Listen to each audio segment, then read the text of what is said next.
सबसे पहले मैं अपने उन वीर जवानों को प्रणाम करता हूं जिनके पैर छूने के लिए हिमालय की ऊंची ऊंची चोटियां भी तरसती रहती है, और उन वीर शहीदों को नमन करता हूं जिनकी आजादी में साथियों आज हम जी रहे हैं।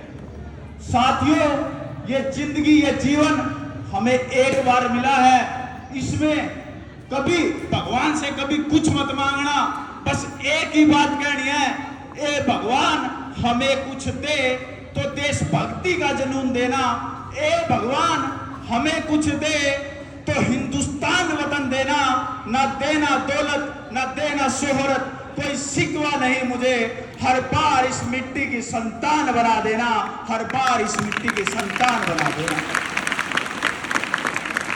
साथियों, जैसा कि अब सभी को पता ही होगा कि 15 अगस्त 1947 को हमारा देश आजाद हुआ था। साथियों, उसने गुलामी की बेड़ियों को तोड़कर और आजादी प्राप्त की थी, लेकिन उसको आजाद कराने के लिए न जाने कितने क्रांतिकारियों ने अपना खून बहा और कितने सूली पर चढ़ गए। साथियों, उनमें से कुछ एक का जिक्र मैं आपके सामने करना चाहूंगा। साथियों, चंद्रशेखर आजाद की 13 वर्ष की उम्र थी जब उन पर पहली बार देशद्रोह का केस लगा। साथियों, देशद्रोह के केस में अंग्रेजी पुलिस उनको पकड़ के कोर्ट में ले गई जज साहब के सामने। जज साहब भी देखकर हैरान थे कि भाई इस बच्चे ने क्या गुनाह कर दिया, इस 13 साल के बच्चे ने क्या गुनाह कर दिया जो इस पर देशद्रोह का मुकदमा लगा दिया। साथियों, चंद्रशेखर आजाद जी से जज ने पूछा, क्या तेरा नाम है, कहां तू रहता और क्या तेरी मां का नाम है। साथियों, जो चंद्रशेखर जी ने कहा वो बड़ा एक सुनने की बात है। उन्होंने कहा, क्या पूछोगे जज साहब, पूरी तरह बर्बाद हूं मैं, मेरी मां का नाम है आजादी और उसका बेटा आजाद हूं मैं, उसका बेटा आजाद हूं।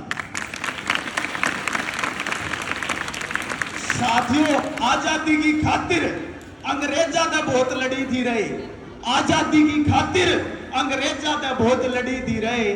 वह शेखर की पिस्तौल उन तीर्था तक बहुत बड़ी से रहे, शेखर की पिस्तौल उन तीर्था तक बहुत बड़ी से रहे। साथियों, न जाने कितने क्रांतिकारियों ने जाने से पहले अपनी मां को वचन दिया। उनमें थे, एक है आजम वीर भगत सिंह, जिन्होंने जाने से पहले अपनी मां को वचन दिया कि मां, जब मैं दुनिया छोड़कर जाऊं ना, तू रोना मत मां, तू रोना मत, अगर तू रोएगी तो ये दुनिया वाले कहेंगे देखो देखो आज वीर भगत सिंह की मां रो रही है, और मुझको अच्छा नहीं लगेगा मां, मुझको अच्छा नहीं लगेगा। साथियों, फिर भी मुझे एक बात समझ में नहीं आती, मेरे देश के लोगों में माता आती है, मरे हुए इंसान बोलते हैं, बालाजी आते हैं, मैं क्या कहूं, मेरे देश के लोगों में भगत सिंह क्यों नहीं आता, चंद्रशेखर आजाद क्यों नहीं आता, लक्ष्मीबाई क्यों नहीं आती। जिस दिन मेरे देश के लोगों में ये लोग आने लगे ना, मेरी मातृभूमि की तरफ कोई आंख उठाकर देखने वाला पैदा भी नहीं होगा मेरे साथ। साथियों, चंद्र और भगत सिंह की कथा सबको सुनाता हूं, जो बोल उन्होंने बोले थे वो याद दिलाता हूं। मोहब्बत चाहते हो करना तो मेरे देश से करना, वतन पे जान दे देना मैं युवा को सिखाता हूं, वतन पे जान दे देना मैं सभी को बताता हूं।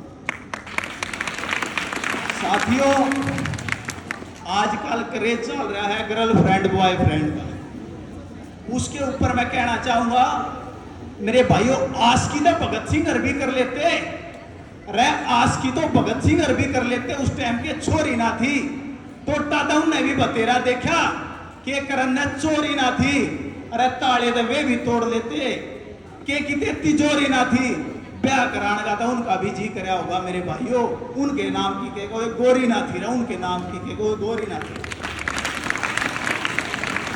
मेरे साथियों, तैरना ही है तो समुद्र में तैरो, नदी नालों में क्या रखा है। अगर मोहब्बत ही करनी है तो मेरे वतन से करो, इन गद्दार लोगों में क्या रखा है, इन बेवफा लोगों में क्या रखा है। साथियों,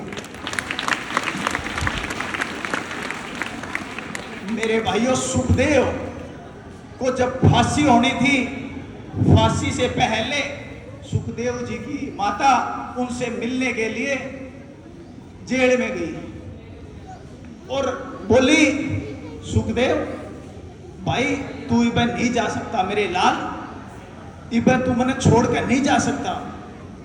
सुखदेव बोला, ना मां इबने जान दे, आज जब जाऊंगा, जब पे तो कल 100 सुखदेव जन्म लेंगे, आज मैं जाऊंगा जब पे तो कल 1000 सुखदेव जन्म लेंगे।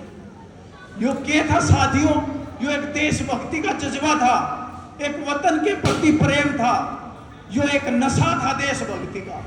मैं आप सभी से कहना चाहता हूं, भाई नशा है करना है तो देशभक्ति का नशा करो। वो नशा के नशा जिसने सारा संसार खराब कर दिया, जिसने सारा शरीर खराब कर दिया, सारा परिवार खराब कर दिया।